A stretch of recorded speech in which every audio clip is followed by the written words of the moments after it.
Well, you mentioned surrendering, and that was a huge word for me in 2020, was to surrender to the process. And I found that once I started focusing on surrendering, that it trickled through my professional life, my personal life, right? It allowed me to gain a perspective in situations that I couldn't control, with people, dynamics, corporations, whatever.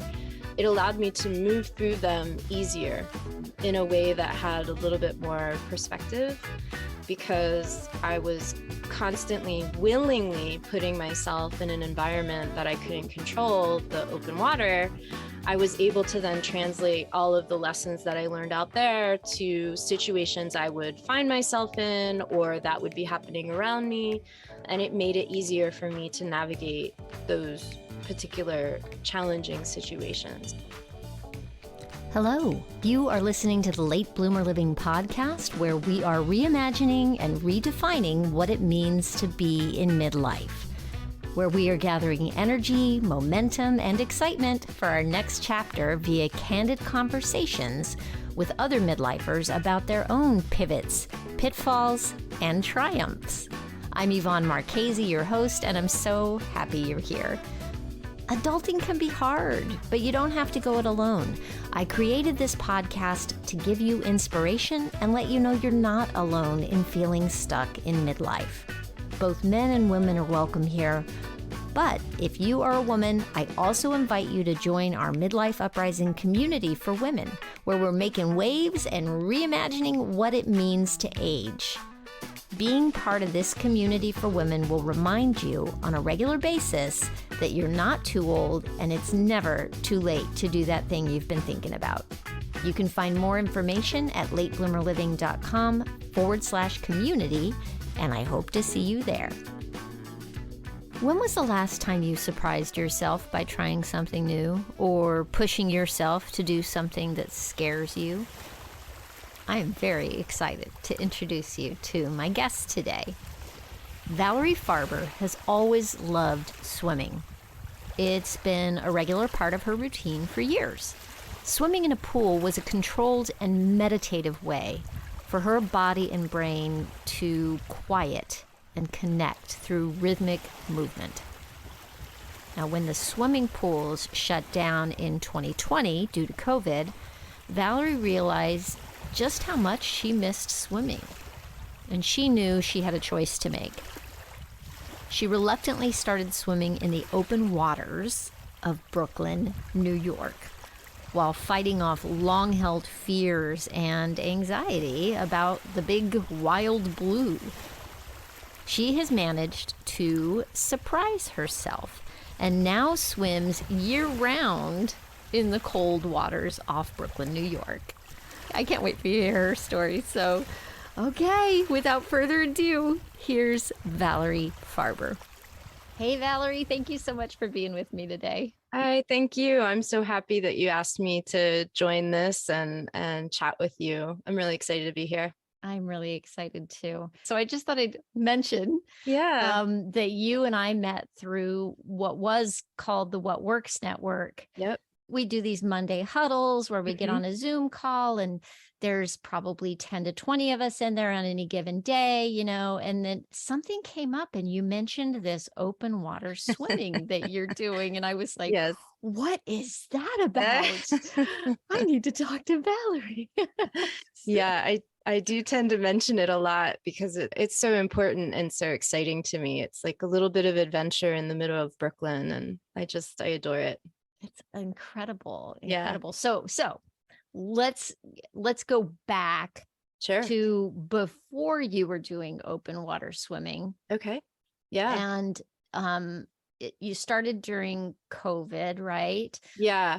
Yeah. I found myself out in the ocean in, I'd say, July or August. The pools have been closed. I'm a pretty avid swimmer. I was never on swim team, but I've always gone to pools and lakes and been in water to kind of ground and calm myself or to center myself. When I was in design school and I was having trouble working through a project, I would go to the pool and swim it out, and it would dislodge ideas and things like that. So I used swimming. I would swim 3 to 4 days a week in a pool prior to COVID, and really just loved being in that environment and moving my body in that way, and it helped my mind. And it was just a very holistic practice for me. And so when COVID hit, all of the pools closed, and I knew that I needed to stay active to help my mind. And I took up running, but running, I would injure myself a lot, and I was just missing the sort of embrace and the comfort of being in water. And so at some point I was like, I'm not an ocean goer. I've never been comfortable in the ocean. I've always been a little afraid of it. But I reached out to a friend who oddly I had met through a small business. It was like a boot camp of sorts for small businesses in the city here. And we had connected because she had been trying to build a pool facility as her business. And I was teaching swim lessons at the time and creating this in-home service for people in the city here. And we stayed connected over the years. And I knew that she had started or was a part of this group out in Brighton Beach called SIBOs, Coney Island, Brighton Beach, Open Water Swimmers. And so I reached out to her and said, hey, look, if you have time, I would just love like a crash course in how to stay safe and swim in the ocean. To be honest, I'm afraid of it. So, but I just want to learn the environment because it's a completely new environment to me. And I know it comes with risks, and I'd like to be able to understand it a little bit better. So she took me out for about an hour and she explained the basics. So how to understand which way the current is going when you first get in the water, and then that you swim against the current when you're starting out so that you're doing the hard part first when you're the most rested, and that when you turn around, you're swimming with the current. Well, that's the goal, but that's the hope. So that when you turn around, you're swimming with the current, it's a little bit easier, right? To be able to sight, because when you swim in a pool, you don't need to look forward because you know that the wall is coming, and you generally know how many strokes you take, and usually somebody might be in front of you. So you don't have to look up to see that you're going straight, because there are lane lines, everything is there for you. When you're in open water, there are no lane lines, and a lot of swimmers will swim in a way that they go either right or left because they kind of pool a little differently, and they just, veer, right? And so when you're in open water, you don't have the lane lines, so you need to sight, which is just looking forward, taking your eyes and looking forward before you put your head back down to swim and take a breath to the side. So that was a new challenge for me, to figure out how to get the sighting in and what to sight. And then depending on the ocean, if it's choppy, not being able to sight because the waves are too high, so you can't see. So you have to take a breath and then try again. And so it just became this journey of figuring out the sort of spatial conditions of the new environment that I was in and how I navigated myself within that, knowing that it was constantly going to change. So I went to the ocean reluctantly. I stuck with it for a year, being fairly uncomfortable, but happy that I was in water.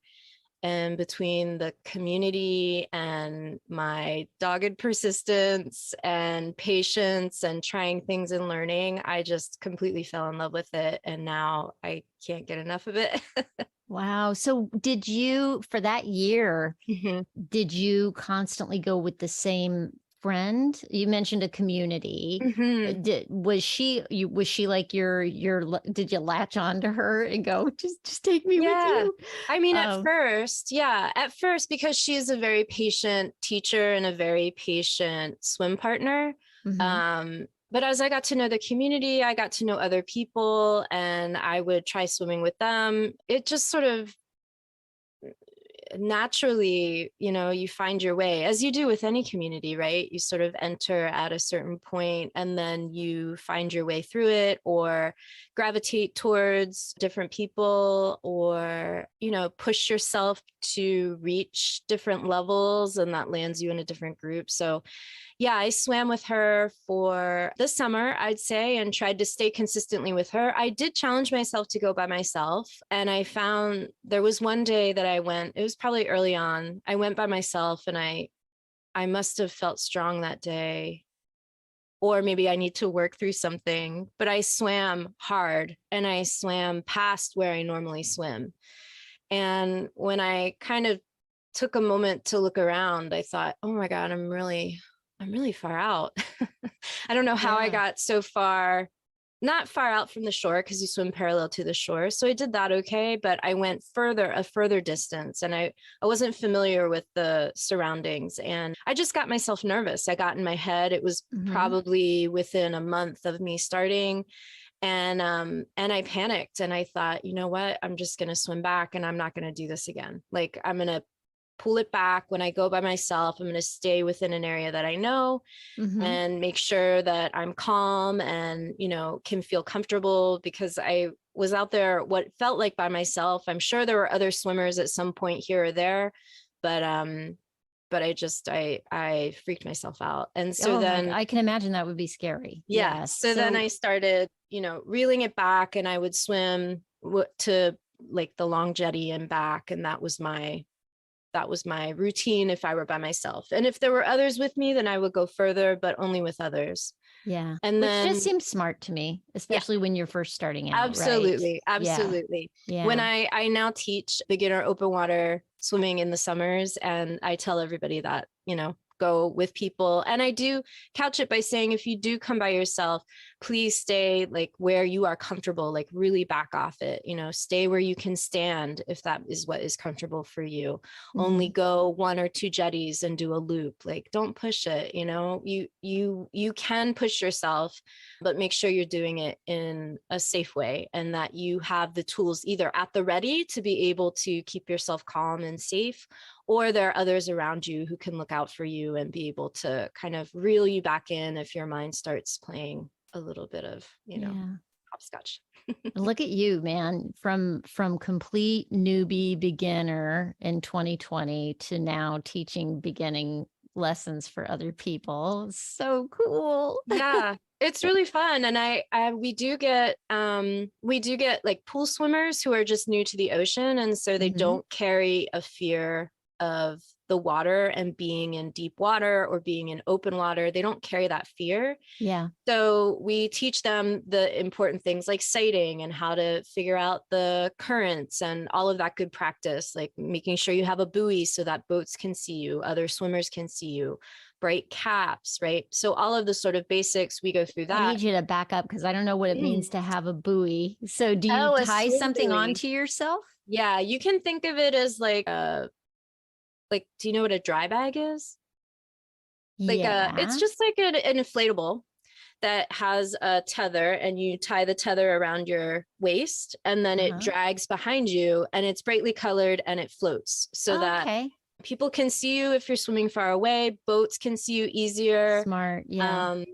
Yeah, it's not a life-saving device in that you can't sort of hang. It's not like a life. It's not like a flotation device. It's just you there can for float spotting. with it, but yeah, it's not meant for that. It's really just meant for keeping people safe visually. And then we can also put our stuff in it. So because when we come to the beach, I swim at sunrise, so there aren't very many people on the beach, and so you want to take your valuables, and so you put your valuables in the buoy. There you go. Gotcha. Everything is watertight, and then you go for a swim, come back, and you're all set. So many things to think about, right? I know. Yeah. Oh my It is goodness. a completely different system of things, and a different environment. Yeah.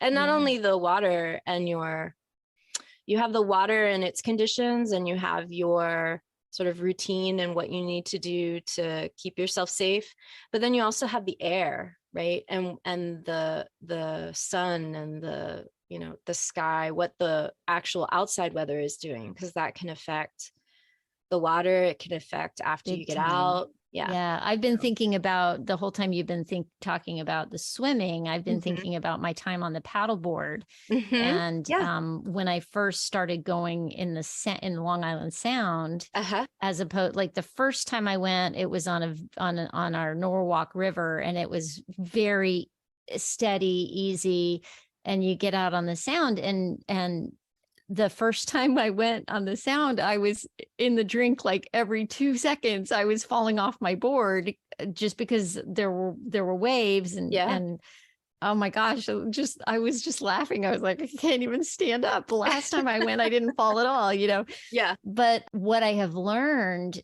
depending on the day and the time of day, it seems, and what the tide's doing and the current, sometimes it's glassy and pretty Mhm. smooth, and those are Yeah. like awesome days, and then there's the choppy days, and sometimes on the choppy days I just don't even stand up. I just get on my Sure. knees and go and just surrender to that. But I still love Exactly. doing it, Yeah.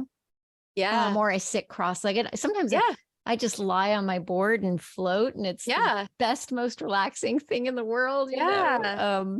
But I learned early on to go against the current in the beginning, like you were talking about, Mm. so that when I was paddling back, I didn't have to paddle back in against the current when I was That's right. tired. So That's I right. totally get that. Oh my, Yeah. so much I can relate to with being on the board instead of actually being in the water. But Yeah. being in the water would be next level. How old are you now? Yeah. I just turned 46. Just turned Yeah. 46. Mm-hmm. And what has this open water swimming, like putting yourself in this position of like doing something that's so new and scary, has that translated into other parts of your life? Like what have you learned about yourself in the process, I guess I'm Yeah. asking? Well, you mentioned surrendering, and that was a huge word for me in 2020, was to surrender to the Mm, process. And I found that once I started focusing on surrendering, that it trickled through my professional life, my personal life, right? It allowed me to gain a perspective in situations that I couldn't control, with people, dynamics, corporations, whatever. It allowed me to move through them easier in a way that had a little bit more perspective, because I was constantly willingly putting myself in an environment that I couldn't control, the open water. I was able to then translate all of the lessons that I learned out there to situations I would find myself in or that would be happening around me. And it made it easier for me to navigate those particular challenging situations. So I've found that it helps immensely with that. And I noticed that if I skip now, I don't miss a week of swimming. I will always swim at least once. But if I don't swim like 2 or 3 times, I can notice that my brain space is a little cloudier. It's a little harder to navigate challenging moments. So I find that it has kept that thread throughout since I've started, yeah. which is really helpful. And then in terms of, I'm I would attribute it to open water swimming. I feel like in my business and building my business, I've gotten bolder and more willing to experiment and take cues from the experimentation, if that makes sense. So Yeah, so you're an putting stuff out architectural there. designer, right? Yeah, And yeah. and I loved there was something that when I asked you to send me some information when we booked this interview, we had Mhm, already spoken, but mhm, you sent me a little bit of writing that I was like, "Oh, that is so interesting." mm, That the process of doing the open water swimming and learning that, mhm, you wrote that you leaned on the tools that you knew as an mhm, architectural designer and strategist to spatially explore the environment and systems, mhm. notice the unseen connections, listen to those with lived experience, and shift your perspective to expand. Oh Yeah. my gosh, that is woo. So Wow.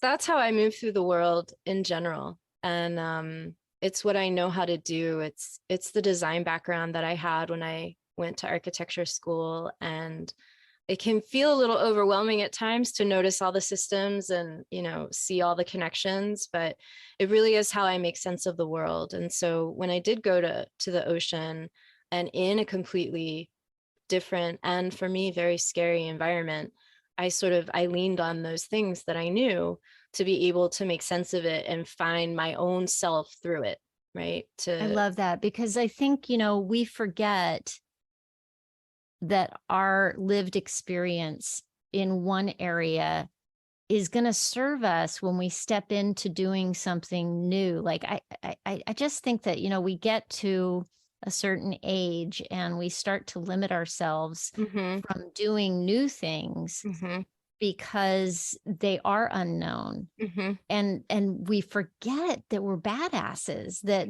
there's, this, that we have skills that we've developed over a lifetime that are transferable, Mhm, that are going to take us, yeah, you're not going to be great right away at what you try, but trust yourself to mhm. pull on those resources from your lived experience, that those are going to eventually start to mesh. Yeah. Yeah, I completely agree with that. And I do try to challenge myself. I'm an adventurer and an explorer at heart, so that's always been part of my DNA.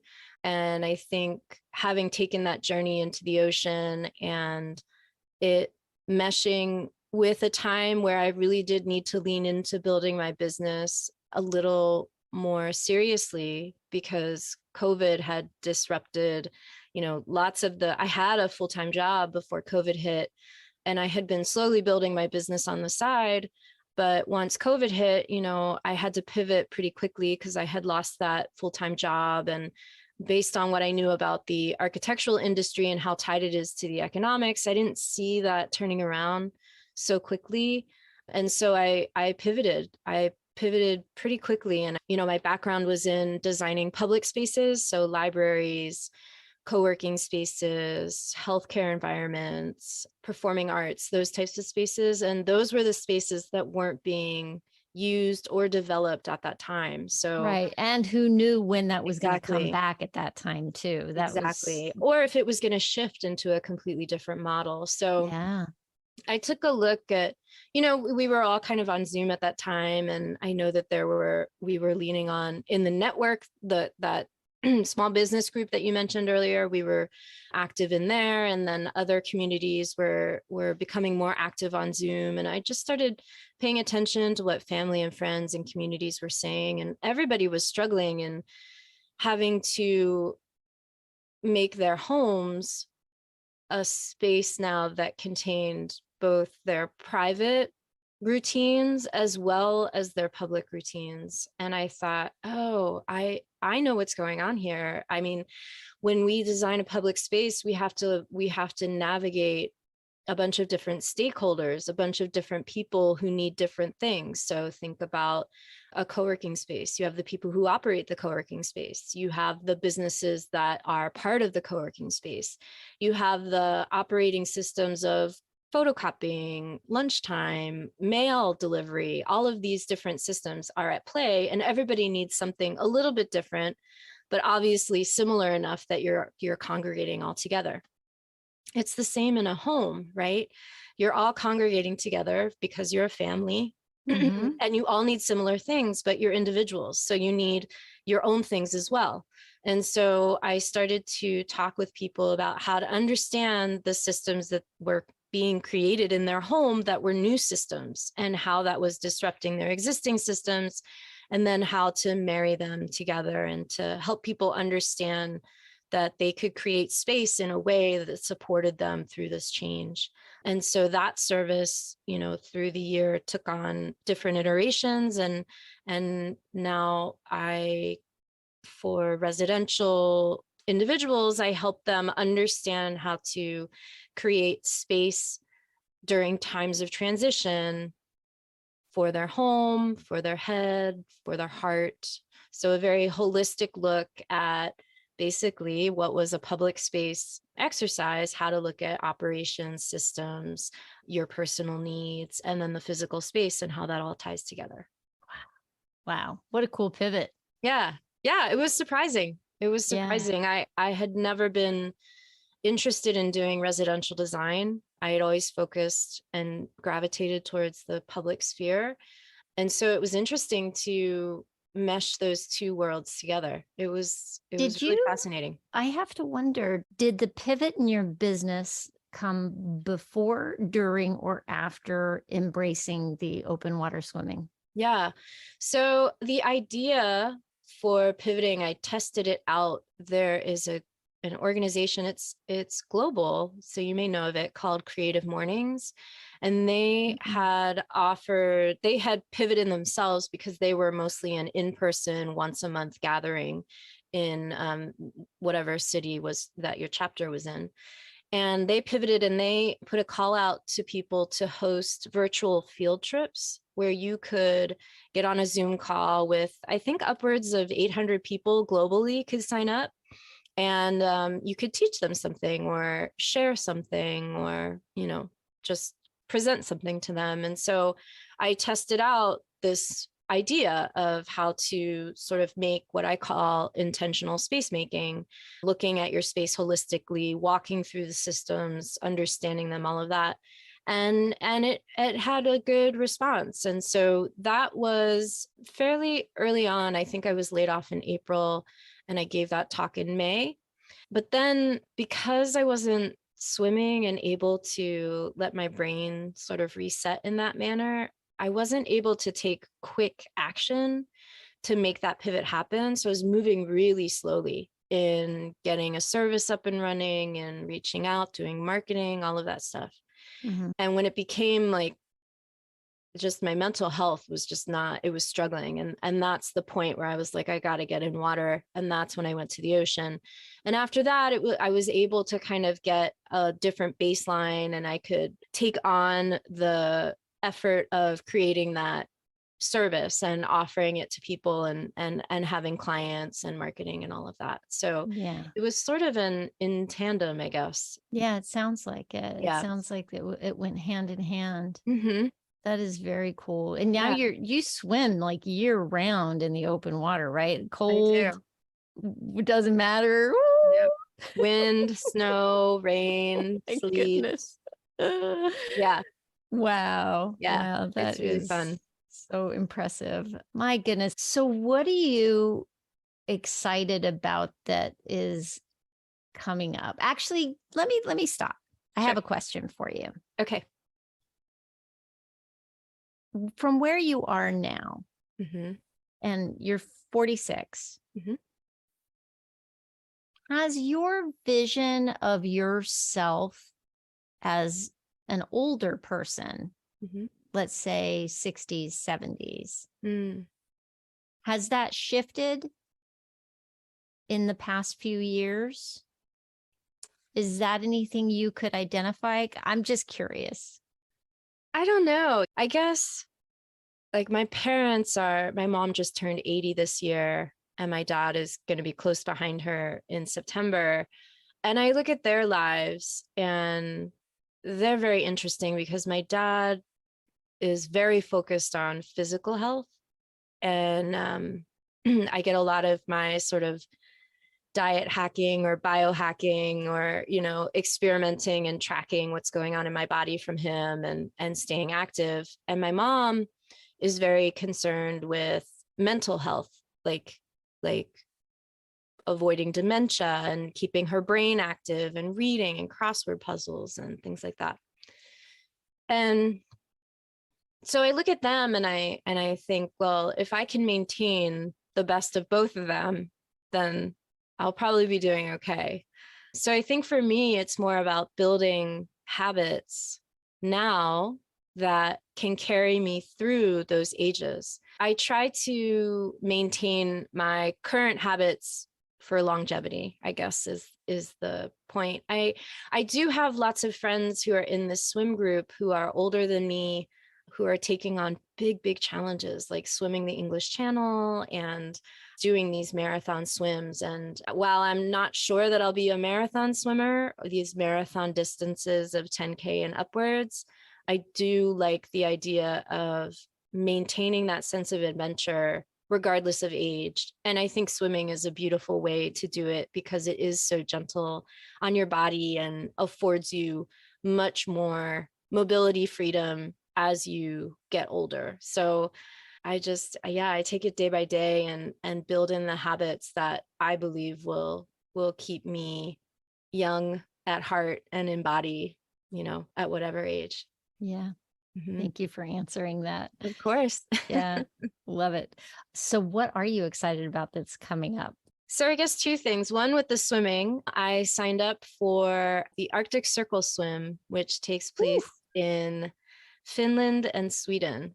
So you start on the Finnish shore at midnight in July. So it's under the midnight sun. And you swim 3,000 meters, which is about 1.8 miles downriver, the river that borders Finland and Sweden. And once you reach your destination, you exit on the Swedish side. So I'm excited for that. And the water will be a little colder because it's above the Arctic Circle. Sorry, I forgot to say, you cross the Arctic Circle on the swim. And so the water will be probably likely in the 60s, which actually is perfect temperature for me now that I've gone through a few winters. But I'm really excited about that. And I have a few swimmer friends who've signed up, and it's a long distance for me. I only started swimming 2 miles this past summer. So it's at the upper edge of what I'm able to do at the moment, but I'm training for it. So I feel like it'll be good. So I'm excited about that.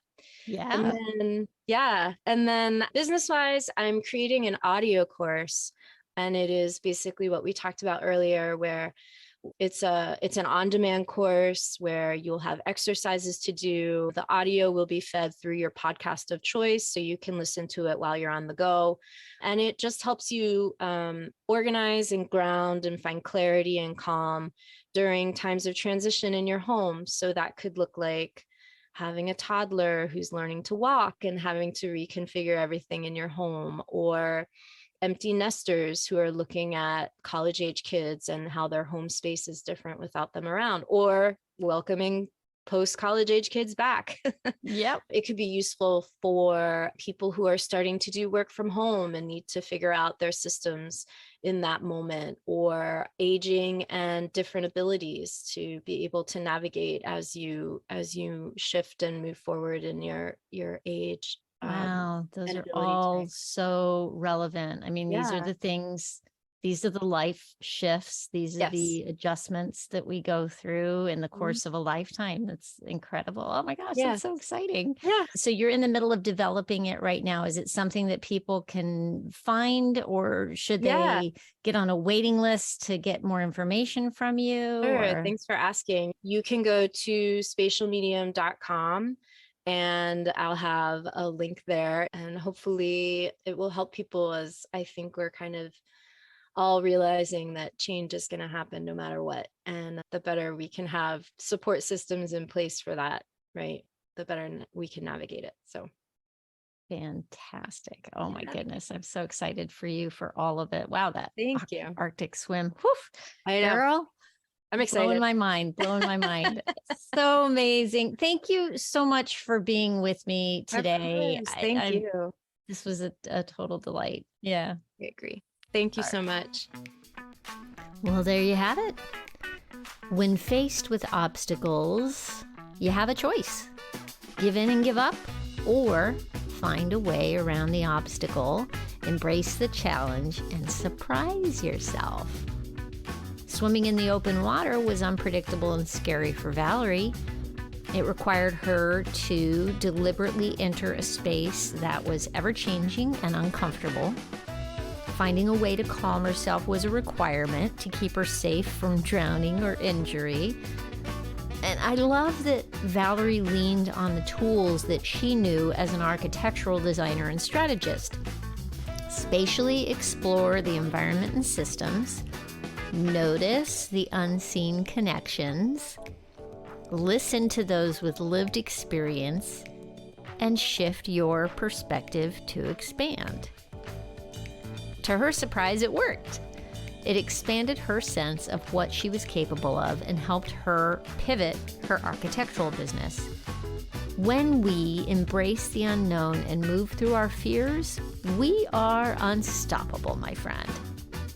If you want more information about Valerie's swim classes, if you're feeling adventurous, or her audio course, Creating Space During Life Transitions, I will have all the links for you in the show notes. You can just go to latebloomerliving.com/podcast and click on the show notes for episode 141. And hey, by the way, the next meetup for the Midlife Uprising community is May 9th. You can find more information about how to join this wave-making group of women at latebloomerliving.com/community. I hope you'll join us. Thanks so much for listening. I hope you have a fantastic week. Stay safe and well. Talk soon.